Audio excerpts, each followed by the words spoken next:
Chegamos hoje ao sexto fundamento. Pastor, de que fundamento você está falando? Ou de quais fundamentos você está falando? Ora, nós recebemos de Deus uma orientação, um encargo. O encargo estava muito forte quando ministramos uma ministração que falava acerca dos princípios de um cristão vencedor. Falava dos fundamentos da vida de um cristão que por fim será aprovado diante de Deus. Ou resumindo, falamos nessa mensagem única de 7 pontos fundamentais que não podem faltar no entendimento, no coração e na prática de um cristão que deseja vencer. Vencer o pecado, vencer o mundo, vencer Satanás, vencer as lutas, as tribulações e manter-se positivamente firme na palavra, na graça, no nome de Jesus Cristo, né? E o encargo muito forte, muito grande, quando ministramos essa mensagem, o tempo não foi suficiente para tratar de cada um dos 7 pontos que aqui nós apresentamos nessa mensagem primeira, o que nos levou a criar, portanto, uma série de 7 fundamentos. Pegar a mensagem única e ali dividi-la por tópicos, e então, desde então, nós temos falado em cada domingo, de modo particular, de cada um desses fundamentos. Esses fundamentos, não são tirados assim da cabeça ou do nada. Eu digo isso, não sei quantos pregadores nós temos aqui ou nos ouvem agora, mas assim, há muitas pregações que são boas e que, de certo modo, elas foram pensadas e articuladas para produzir um efeito. Isso não é negativo, isso é positivo. Ou seja, a partir de uma necessidade da igreja, o pregador, pelo seu conhecimento bíblico, pelo encargo que ele tem do Espírito Santo, ele então faz uma construção de algumas ideias, somam algumas ideias afins para então preparar e trazer à igreja. Essa série, de modo específico, nós simplesmente pegamos aquilo que é fundamental, que o próprio Jesus foi quem disse à sua igreja.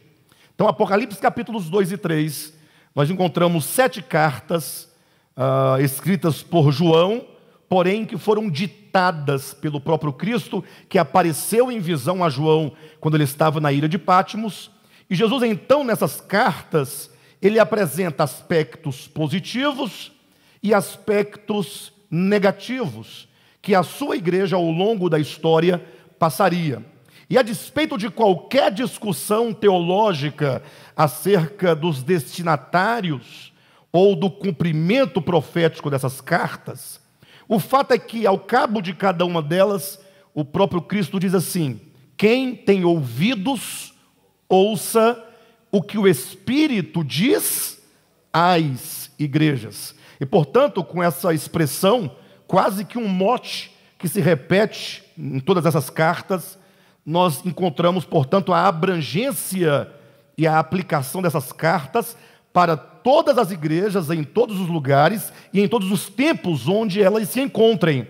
Ou seja, nós que estamos em pleno século XXI, uma igreja distrital aqui no DF e em tantos outros irmãos em outros estados, em outros lugares, nós somos alcançados por essas mensagens, porque é como se Cristo, preste atenção, nos orientando na nossa vida cristã, dissesse: olha, vocês precisam saber das coisas negativas que procurarão se infiltrar na igreja e tomar, roubar, né, a centralidade de Cristo, a centralidade da verdade nas nossas vidas, e vocês precisam saber com exatidão e saber com clareza o que um cristão precisa ter de fundamental na sua experiência cristã.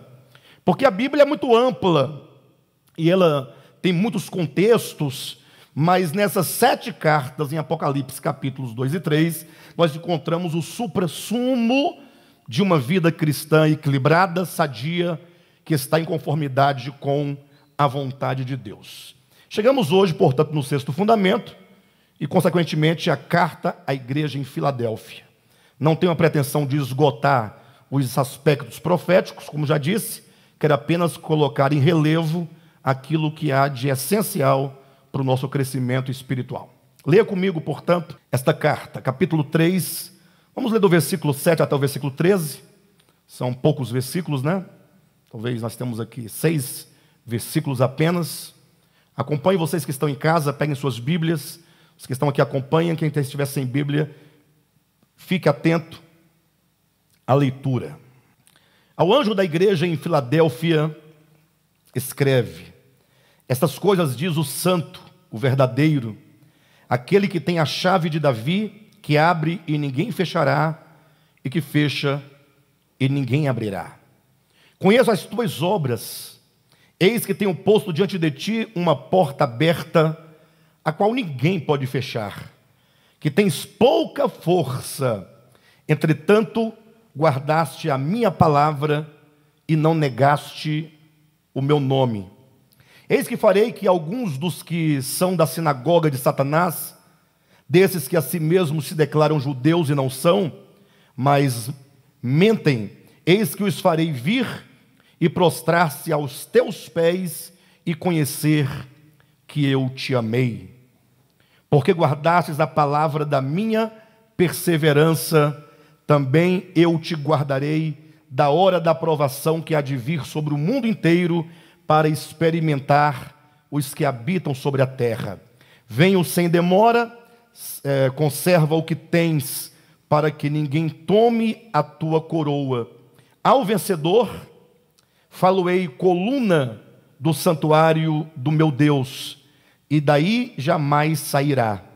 Gravarei também sobre ele o nome do meu Deus, o nome da cidade do meu Deus, a nova Jerusalém, que desce do céu, vinda da parte do meu Deus, e o meu novo nome.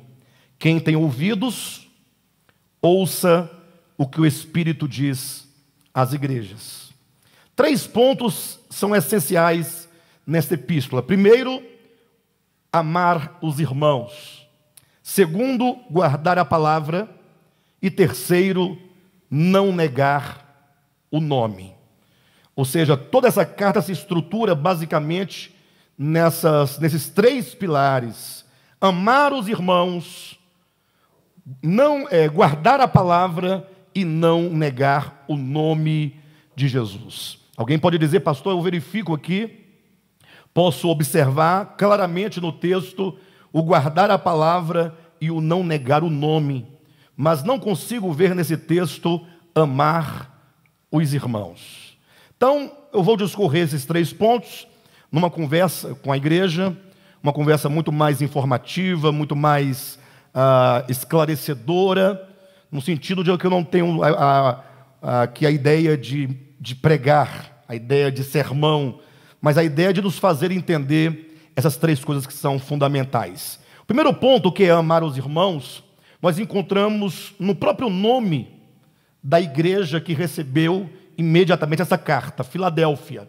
A palavra Filadélfia significa amor fraterno, amor fraternal. Ou seja, esta é uma igreja cuja característica principal nos relacionamentos é que era uma igreja composta de pessoas que amavam umas às outras. Uma igreja que desenvolveu na sua experiência o amor fraterno, o amor cristão, o amor do Evangelho.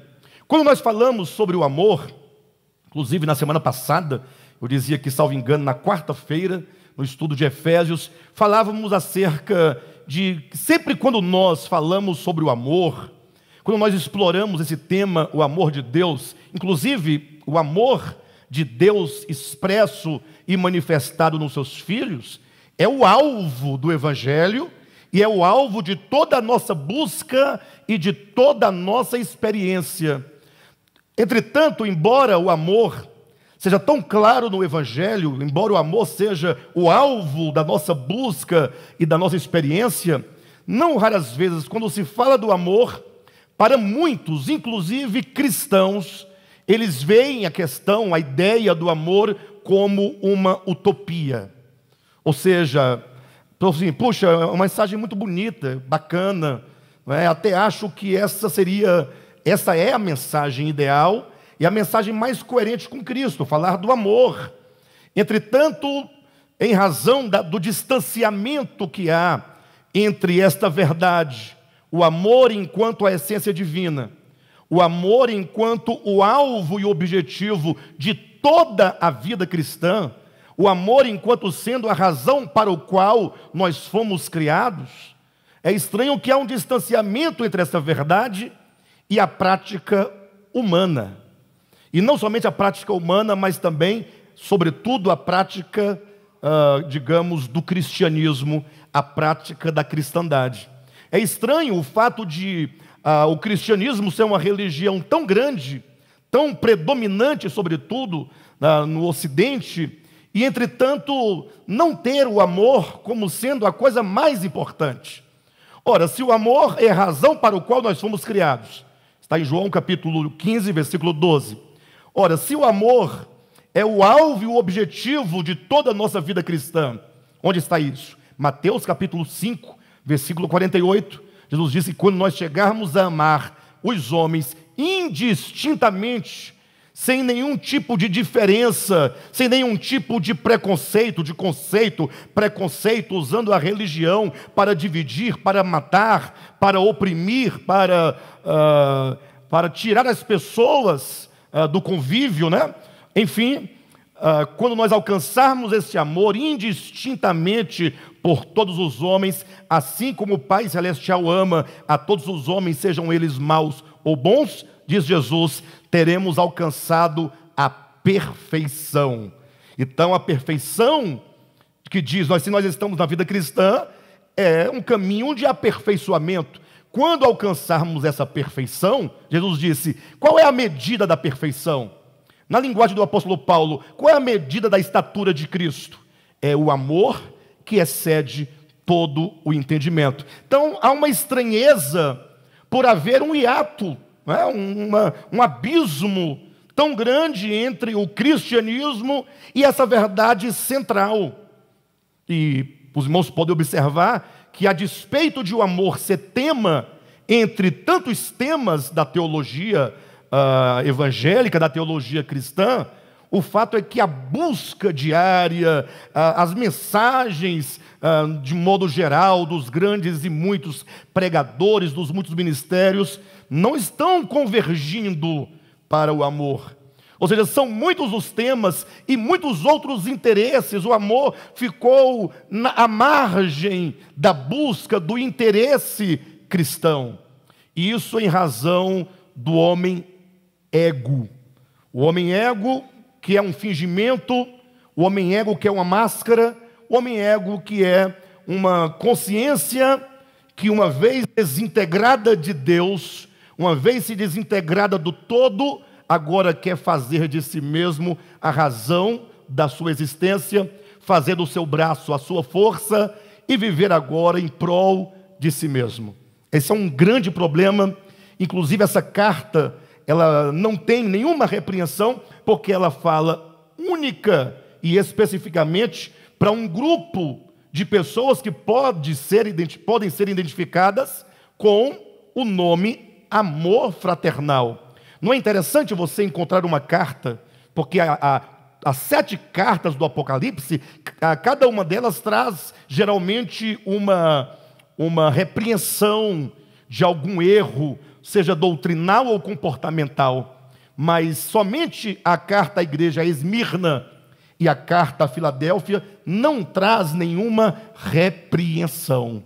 Ou seja, essa igreja é uma igreja irrepreensível, porque traz consigo esta característica do amor. Então, a primeira coisa sobre o amor que eu preciso que os irmãos compreendam é que você tire do seu coração, se é que você tem fé, se é que você crê na verdade, se você tem a Escritura como fonte de revelação, se você crer em Jesus Cristo, o Filho de Deus que se fez homem para nos ensinar o caminho de volta ao Pai, para pavimentar esse caminho de redenção de volta ao Pai, então a primeira coisa que você pare de pensar o amor enquanto utopia. Que você pare de, ao ouvir mensagens sobre o amor, e falar assim, falar é muito fácil, mas temos que nos arrepender, temos que olhar para dentro do nosso coração, e falar, poxa, se o Senhor nos chamou para amar, é porque primeiramente Ele nos criou com tal capacidade interior para amar.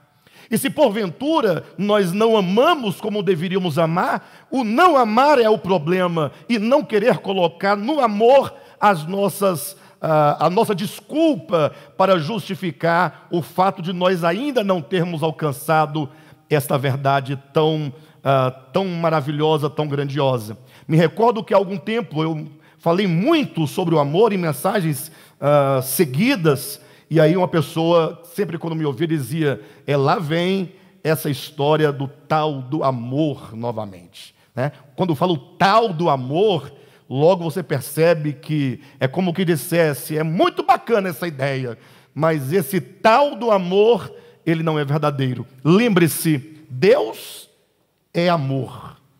E Deus, enquanto amor, Ele é a mais íntima essência de todos nós. Deixe que o pecado te engane.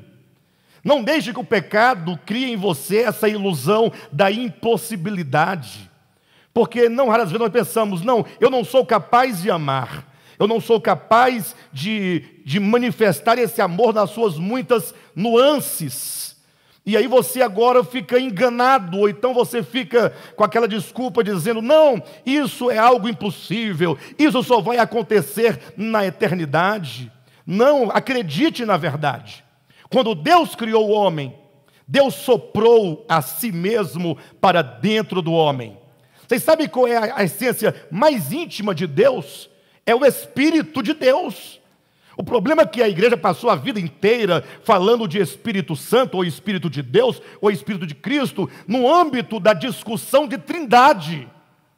Ou seja, eles querem saber quem é a primeira, quem é a segunda, quem é a terceira pessoa da trindade.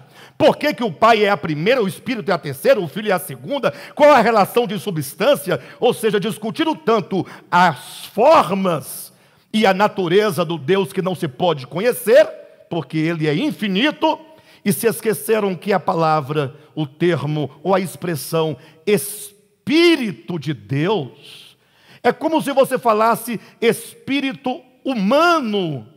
Como assim, pastor? Qual a relação? É porque o homem integral, ele é espírito, alma e corpo. Mas como é que nós o enxergamos geralmente? Corpo, alma e espírito. Por que corpo? Porque é onde estão os nossos 5 sentidos. É aquilo que nos leva a uma experiência imediata com as coisas. É por meio da visão, audição, olfato, paladar e o tato com que nós lidamos com o mundo material, contatamos o mundo imediato, esse mundo físico. E, portanto, para nós o corpo é muito mais real do que a própria alma. E se a alma está num segundo plano, por ser mais interior, agora imagine o espírito humano, que é a sua mais íntima e profunda essência. Então, tratando-se do Espírito de Deus, que é o Espírito de Cristo, estamos falando da sua mais íntima essência. E, portanto, quando Deus, ao criar o homem, Ele sopra nas suas narinas o seu fôlego de vida, o ruá divino, Ele sopra o seu próprio Espírito, e, portanto, saiba, pela verdade de Deus, pela sua revelação, que a sua mais íntima essência, a parte do seu corpo mais real, de absoluta essência, é o próprio Deus. Deus está aí como a parte eterna dentro de você. Só se pode falar que nós possuímos eternidade ou imortalidade, ou sobretudo imortalidade, nós ganhamos a imortalidade pelo dom do Evangelho, por causa do Cristo que habita em nós. É isso que Paulo diz, que se Cristo habita em nós, então o nosso corpo será ressuscitado para viver eternamente. Romanos capítulo 8, versículo 10. Então, se Cristo é a sua mais íntima essência, se Deus é a sua mais íntima essência, então você deve acreditar que tudo o que Deus é aquilo que é possível a nós realizarmos. Então deixemos de lado essa ideia da utopia, deixemos de lado a ideia da impossibilidade e começamos a confessar: Deus me criou para amar. Comecemos a confessar: Deus me dotou com a capacidade de amar. Comecemos a confessar: Deus se deu a si mesmo enquanto a íntima quintessência para mim, e essa vida em mim, esse Espírito Divino, que é o amor, Ele é o amor em mim. Pastor, se eu tenho a quintessência divina que é o amor, onde o problema?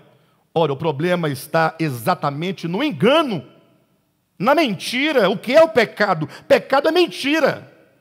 Antes de pecado ser errar o alvo, ele tem que começar enquanto uma ilusão na consciência. Porque o homem, enquanto aquele que erra o alvo, que comete hamartia, ele só pode errar o alvo porque esse pecado, enquanto uma consciência estabelecida, nos engana antes de atirarmos a flecha no alvo errado. Ou seja, lançamos a flecha no alvo errado porque existe a priori um engano na consciência. Sabe aquela voz da serpente que sussurrava lá no coração de Eva, em Gênesis capítulo 3, quando aquela voz interior, nada de voz exterior. Você nunca ouviu voz exterior? Ou já ouviu? Pode ter ouvido, mas foi um problema mais psiquiátrico do que outra coisa, não é? Porque a voz da serpente e a voz de Deus se faz ouvir de dentro para fora e não de fora para dentro. Quando aquela serpente dizia: não, é certo que não morrerás. Olha o engano aí.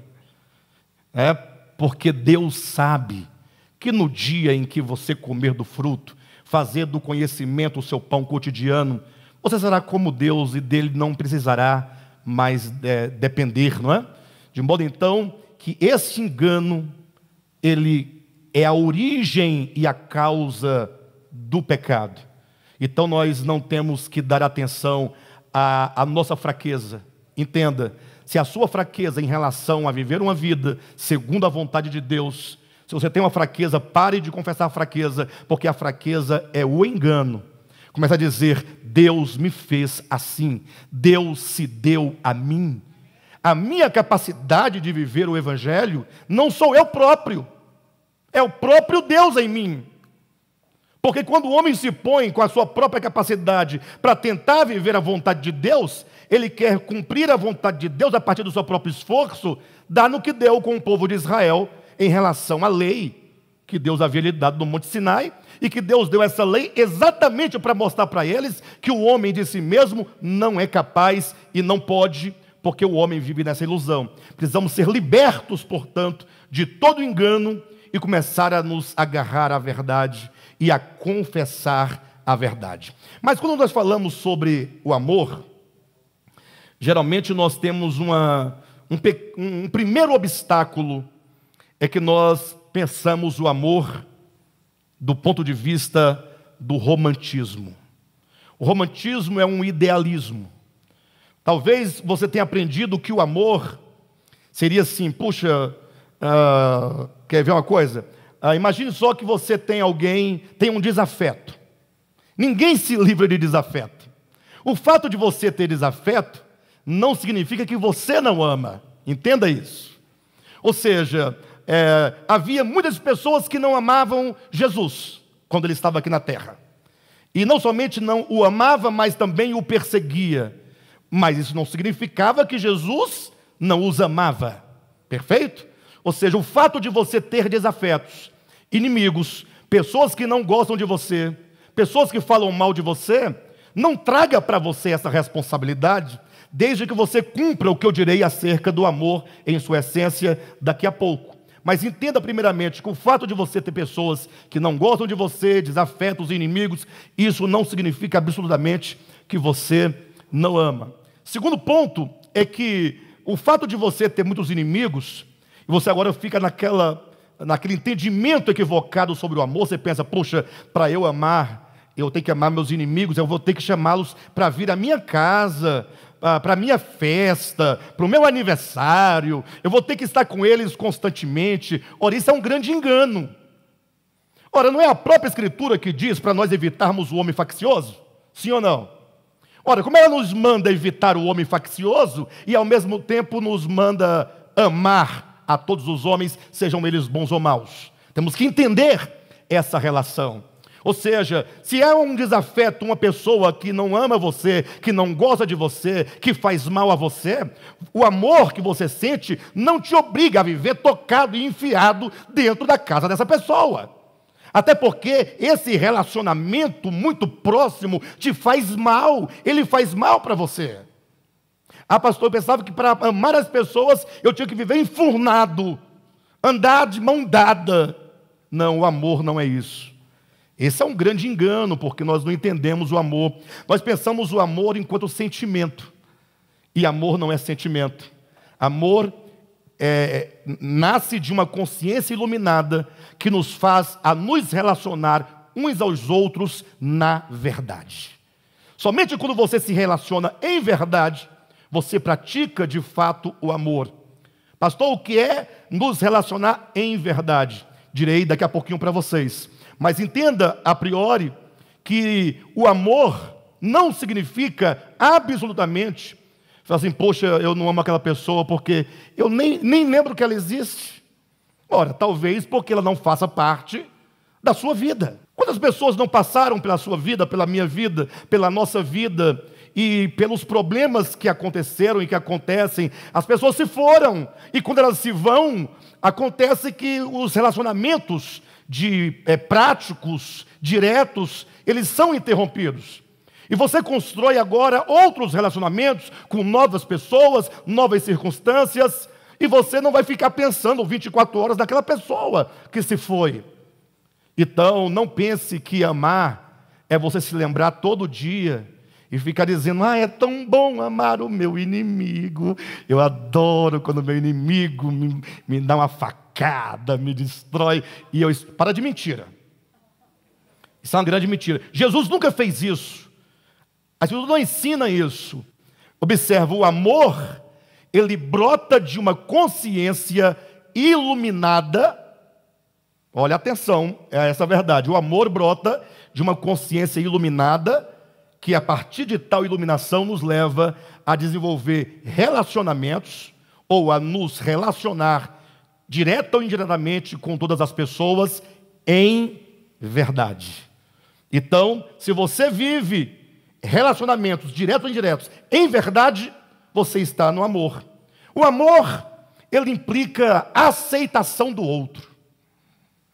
Se você é daquelas pessoas religiosas, que por causa da sua religião, por causa do teu dogma, atenção, por causa do teu evangelho, não o de Cristo, por causa da tua doutrina, daquilo que você herdou, né? Lá do início da sua vida religiosa, e isso foi entrando no seu coração, e você agora passou, em nome da verdade, a excluir pessoas, por você não aceitá-las como elas são, saiba, isso não é o amor. Pastor, mas aceitar como são, significa então que eu vou ter que concordar com o erro delas? Olha, você está distorcendo a ideia. O que é aceitar como elas são? Ora, se a pessoa é daquele modo, como? Ela é uma pessoa maldosa. Imagine vocês que eu lido diariamente com pessoas maldosas. Eu lido diariamente. Pessoas más.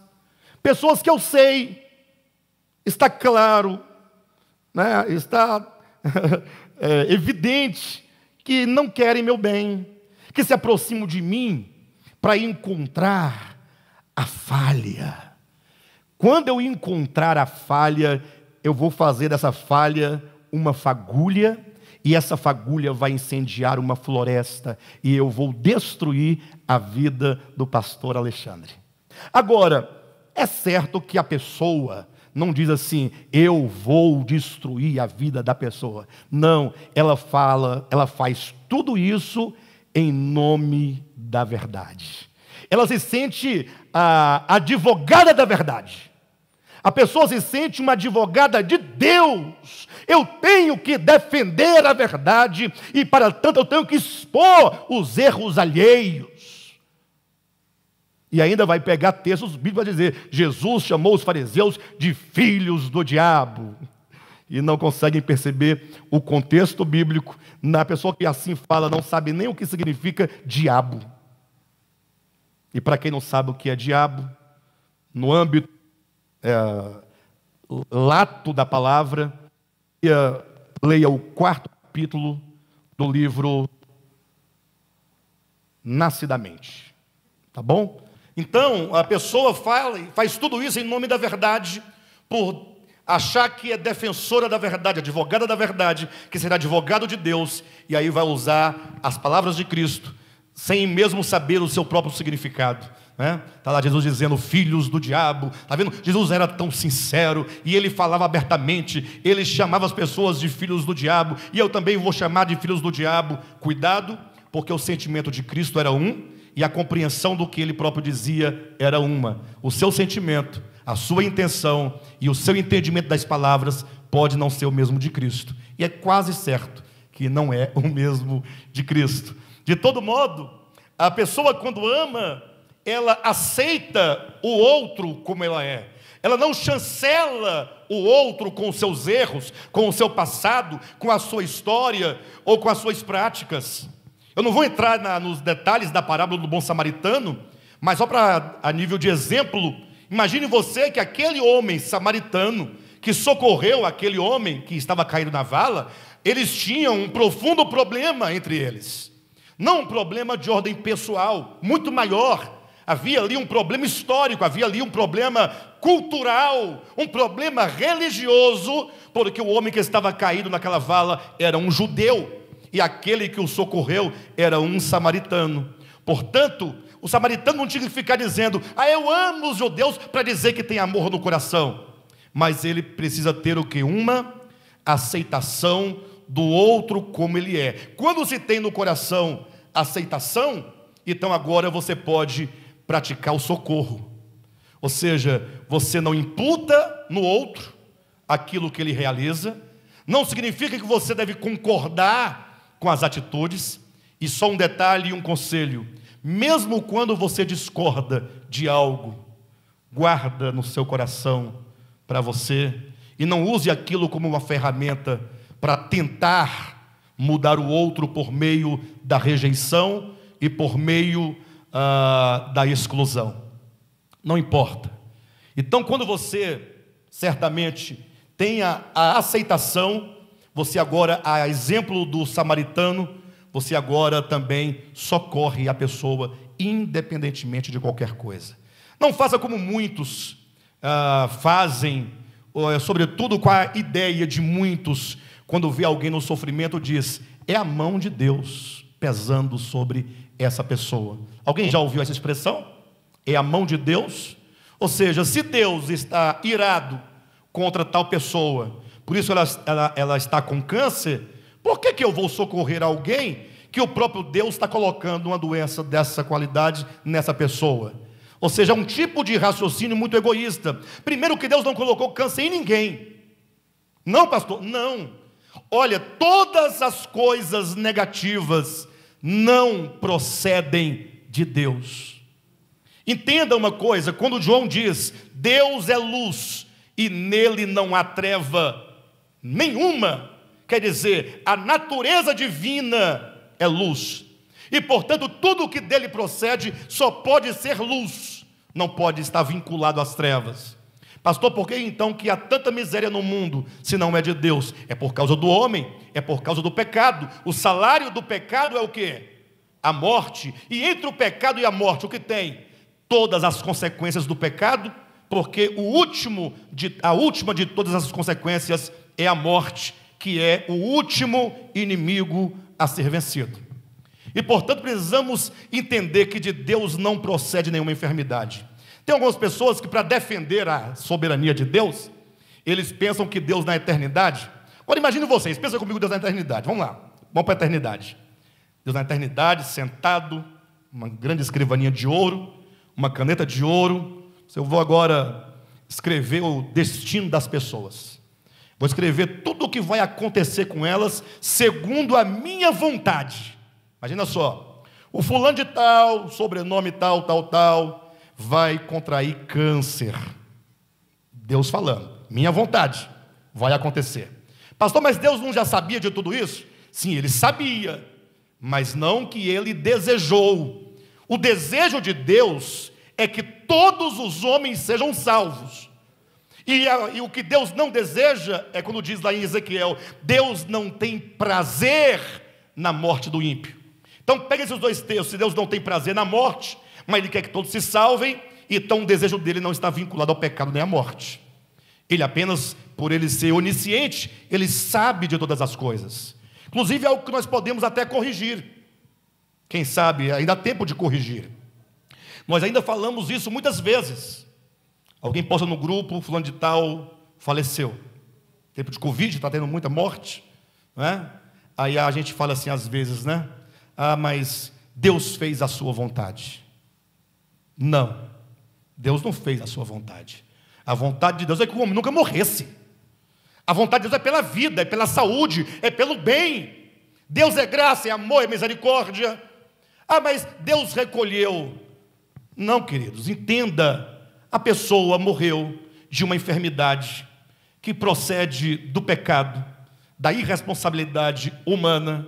E Deus, porque criou homens livres, capazes de escolher a quem servir, Ele agora, em razão da sua justiça, Ele olha para o homem que escolhe o caminho de morte, o caminho do pecado, e mesmo que a pessoa individualmente não tenha tal escolha, mas nós fazemos parte de uma humanidade, atingida por tal consciência coletiva, e Deus então sofre a dor do homem juntamente com o homem.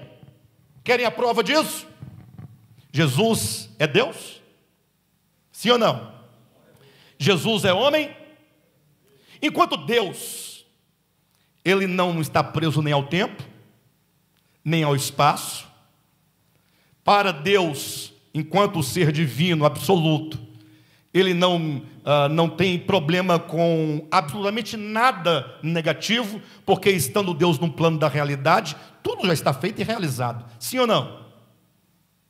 Agora, quando Jesus, agora é homem, Ele chega lá em Betânia, e Lázaro está sepultado. O que é dito no texto que aconteceu com Cristo? Ele estremeceu no profundo do seu ser e diz, Jesus chorou. Quando diz que Jesus entrava numa cidade e diz que saía uma viúva com o seu filho no caixão, diz que Jesus se compadeceu. Quando é que você se compadece? Não é quando você sente pena?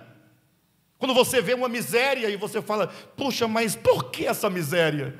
Mas essa interrogação não pode ser divina, porque Deus não vive no plano temporal dessas vicissitudes, dessas misérias temporais do homem. Deus, no plano eterno, Ele não tem nenhum tipo de interrogação, o porquê. Agora, Deus encarnado, enquanto homem, nesse plano, quando Ele via o sofrimento, Ele era tocado, porque não é o desejo divino que tais coisas aconteçam, mas que acontecem por causa do homem, por causa do pecado. Então o amor, ele tem aceitação, o amor, ele traz socorro, ou seja, sabe aquela pessoa que não gosta de você? Sabe? Vamos lá, vocês vão entender agora. Primeiro, o que é amar o seu inimigo? É aquela pessoa que fala mal, porque ela é linguaruda. Não tem... Alguém conhece alguém linguarudo aqui? Sabe aquela pessoa que fala tudo de todos e para todos? Aquela pessoa que não esconde nada. Todo mundo sabe que ela é fofoqueira. Quando você quer que uma notícia chegue rápido, assim, conta para aquela pessoa. Não tem não? Eu conheço um bocado. Estaria aqui o nome de uns 10 sem titubear. Bem, mas vamos lá. Então você sabe que a pessoa é linguaruda, fofoqueira, e ela fala para infernizar. Ela não fala porque é tonta, não. Ela vai à casa da pessoa, ela marca, fulano, você está em casa? Tem que te contar a mais nova. Pessoa, eu estou saindo, não vai. Então eu falo por telefone mesmo.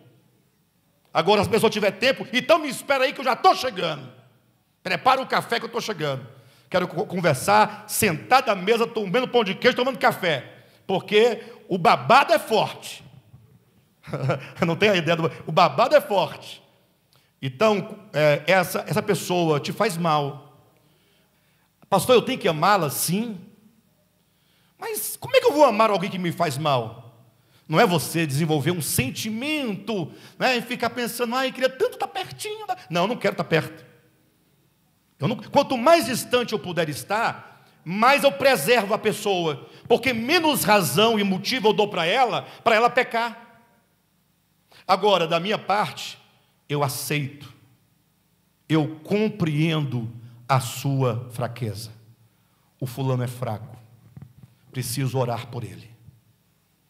Eu gostaria tanto que Deus iluminasse aquela mente, para a pessoa se despertar. Você tem um desejo positivo de ver a mudança do outro, e portanto você ora pelo outro, e mesmo que ela não mude, você aceita o outro. E somente essa aceitação. O que é aceitação? Vocês vão entender um pouquinho melhor a aceitação no próximo ponto do amor.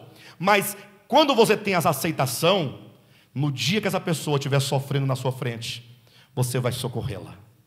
Você não vai ficar pensando nas características negativas daquela pessoa, mas você vai socorrer, ainda que aquela pessoa seja uma inimiga declarada sua. Você socorre, porque você aceita, e por isso agora você não imputa a ela aquele erro, mas você vê um ser humano. Isso deve acontecer a partir de uma base. Qual base, pastor? A partir de um entendimento que deve ser colocado no seu coração, o entendimento de que Deus, Ele é Pai de todos os homens, e de que todos os homens são filhos de Deus. Antes de você desprezar alguém, no sentido da não aceitação, e consequentemente você não socorrê-la, lembre-se, aquela pessoa a quem eu não aceito, e a quem provavelmente eu não socorreria, ela é filha de um ser grande. Deus fez aquela pessoa. E Deus sabia de tudo. Você acha que Deus não sabia do que você é e do que você faz, e ainda assim Ele não te fez?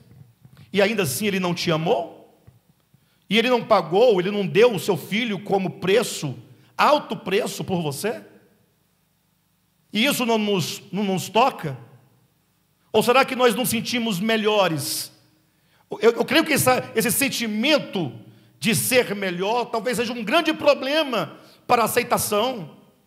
Você se acha melhor porque você é branco em relação ao negro? Você se sente melhor porque você é homem e não mulher? Ou porque você é mulher e não homem? Porque antigamente era o problema do homem em relação à mulher, não é? É problema de ordem cultural. O machismo é um problema cultural a ser vencido, porque não foi ainda. Mas agora nasceu o extremo para combater uma praga. Nasceu outra praga, o feminismo. Porque ser mulher e não ser machismo não é ter feminismo.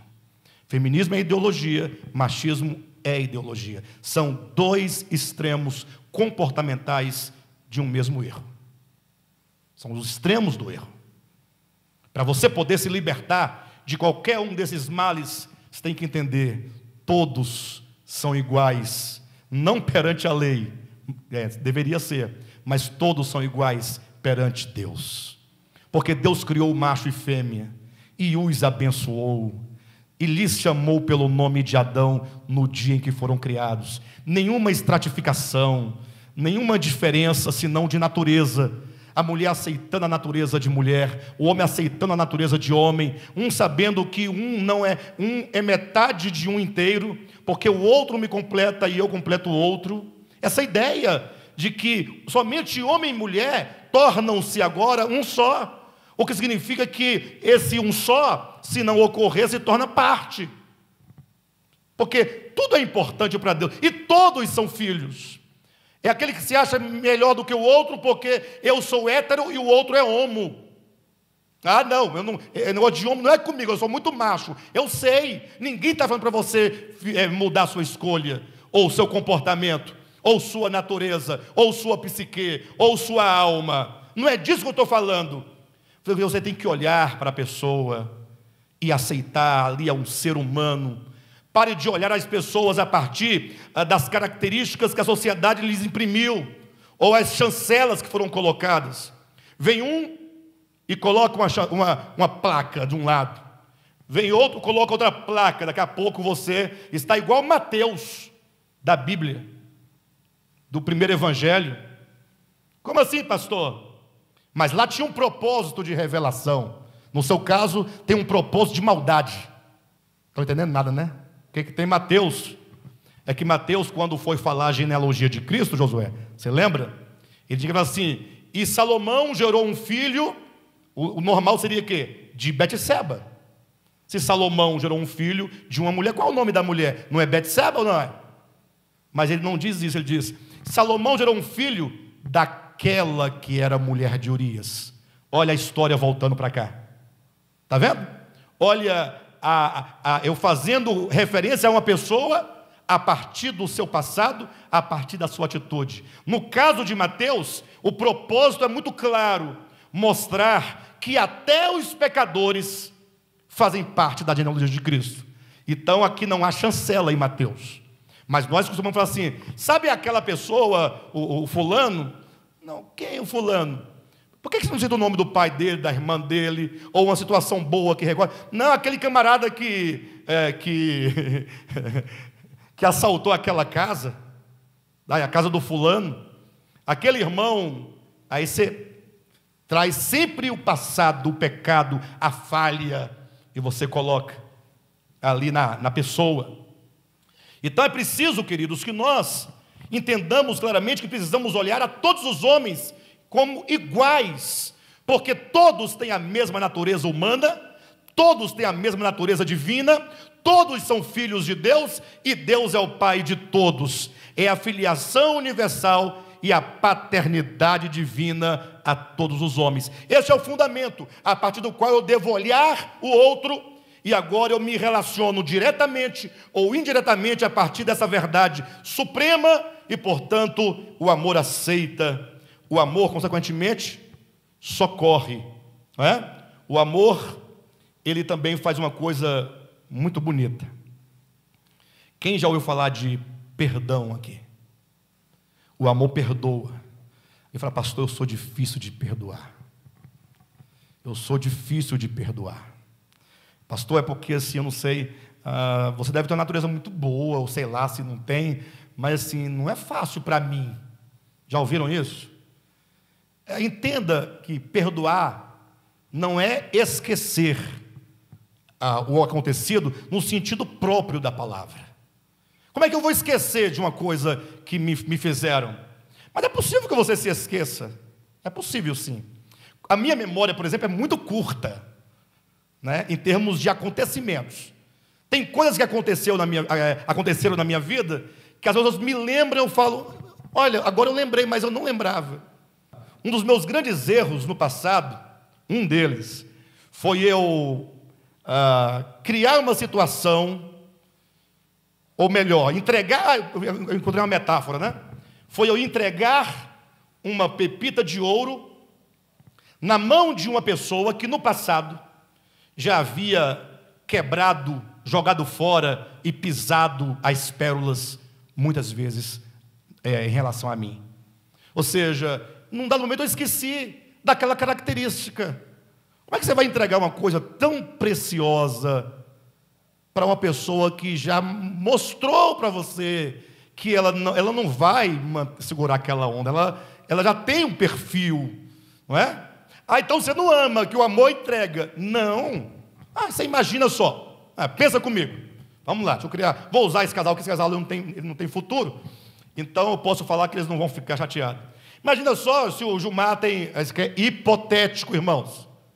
Em nome de Jesus, hipotético. Gilmar está aqui, de Santa Catarina, com a Lucivânia, casal maravilhoso, abençoado. Mas imagine, vamos pensar hipoteticamente, que o Gilmar tivesse tido um problema em relação ao seu casamento, tal, com uma pessoa lá não sei aonde. Aí a Lucivânia pode até perdoar, tanto ele quanto ela, sim ou não? Mas não vai agora manter a aproximação, porque sabe que as coisas vão desandar. Certo? Seria a mesma coisa que você falar assim, olha, entraram ontem na minha casa, mas como eu amo a todas as pessoas, vou deixar a janela aberta para facilitar o ladrão entrar. Para de bobagem, isso não é amor. Perfeito? Isso não é amor. Se o ladrão entrou, perdoa ele, mas coloca um cadeado grande. Ajuda ele a não entrar. Ele vai tentar e não vai conseguir. O pecado vai ser só a metade, só foi tentativa. Mas ele não entrou. E ele pode até morrer lá dentro, sei lá. Você pode matá-lo lá dentro, ou não pode? Eu não mato ninguém. Vamos parar de viver ilusão. Mentira. Vamos parar de pensar a vida como a vida romântica. A vida é concreta. Ladrão entra. E se você se sentir muito ofendido, você não sabe qual vai ser a sua reação. Se ela agredir seu filho, você não sabe qual vai ser. Você não tem essa índole. Mas no momento de fúria, no momento de perda da razão, você não sabe. Perfeito? Então coloca um cadeado grande na porta. Então, você, primeiramente, deve entender que perdoar não é exatamente sofrer uma amnésia, esquecimento total. Até tem um texto bíblico que fala que Deus não se lembra dos nossos pecados, né? Mas isso é só uma maneira de falar que Ele não leva em conta. Sabiam vocês que a palavra perdão é tão simples de se fazer e de acontecer, porque perdão significa deixar ir. Como assim deixar ir, pastor? A pessoa veio, te maltratou, te feriu, ofendeu sua família, ficou te devendo, bateu na sua cara, quase destruiu sua vida toda. Aí você agora passa a vida todinha cultivando no coração aquele passado da pessoa, pensando todo dia, toda hora, lembrando aquela maldade. Aquela pessoa passa a morar no seu coração negativamente. Ou seja, perdoar é deixar ir. Deixa ele livre. O que ela fez, não, isso não compete a mim. Não compete a mim. O que ela fez, da minha parte, está tudo resolvido. Eu sofri o dano, e amém, vou seguir minha vida. E ela, deixa ir em paz. Diga à pessoa, vai em paz, e não peques mais. Mas vai em paz no sentido, eu não vou guardar você negativamente no meu coração. Já contei aqui outra vez o caso, mas posso contar novamente, apenas para ilustrar essa questão. Diz que, nessa ocasião, viu uma moça muito bonita, e ela queria atravessar um córrego de um lado para o outro, e ali com medo, porque tinha uma certa correnteza, ela não sabia a profundidade, mas precisava atravessar, quando veio um homem muito generoso, um homem forte, e perguntou se ela queria que ele a levasse para o outro lado. Ela aceitou. Então o homem, generosamente e bondosamente, a pegou no colo, atravessou o rio, deixou do outro lado, e ela se foi embora. Imaginem vocês que depois de 10 anos, se você quiser deixar a história mais empolgante, coloca 20 anos no lugar de 10, né? Acredite que depois de 20 anos, está aquele homem que fez aquela boa ação num dado lugar, e chega alguém e fala assim, eu estou lembrando de você. Fala, mas de onde? Você é aquele camarada que pegou aquela moça no colo, lembra daquele dia? Você achou que não tinha ninguém vendo, né? Eu estava te vendo. Aí ele diz assim, puxa, mas você me carregou, eu carreguei a moça de um lado para o outro, não durou 1 minuto ou 50 segundos, foi uma coisa muito rápida, mas você me carregou no seu coração negativamente por 20 anos, lembrando aquela situação, porque você julgou imprópria. Onde é que está a maldade? No coração de quem julga. Ah, pastor, então agora eu posso pegar a mulher do outro e atravessar a rua com ela no colo? Pois a maldade pode estar no teu coração também. Ou não? Ou pode não ter maldade numa situação de necessidade. Mas temos que parar de ficar julgando o coração alheio. Só Deus julga. E por isso o amor não somente aceita, o amor também socorre. O amor deixa ir. E por que o amor deixa ir? Porque o amor compreende os limites do outro. Um amor que deixa ir livremente. Ele sabe que a pessoa fez aquilo por fraqueza. Ah, pastor, aquela não é fraqueza não, porque ele repete direto. Essa é a maior fraqueza. É aquela da qual a pessoa, sabendo, não consegue se desvencilhar. Ela sabe que ela é maldosa.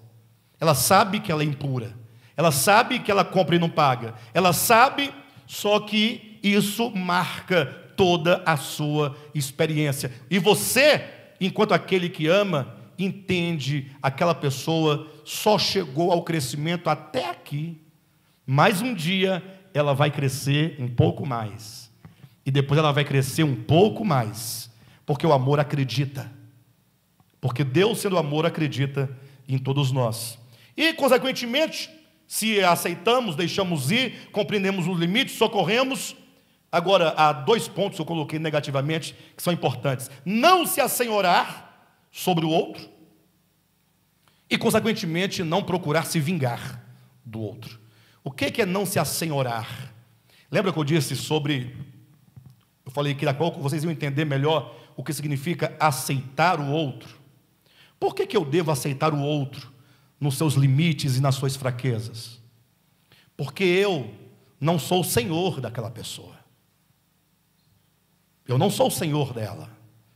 Olha que Paulo, falando sobre o problema de nos julgarmos uns aos outros, ficarmos julgando o pecado, a vida alheia, ele diz: cada um que está em pé, tome cuidado para que não caia.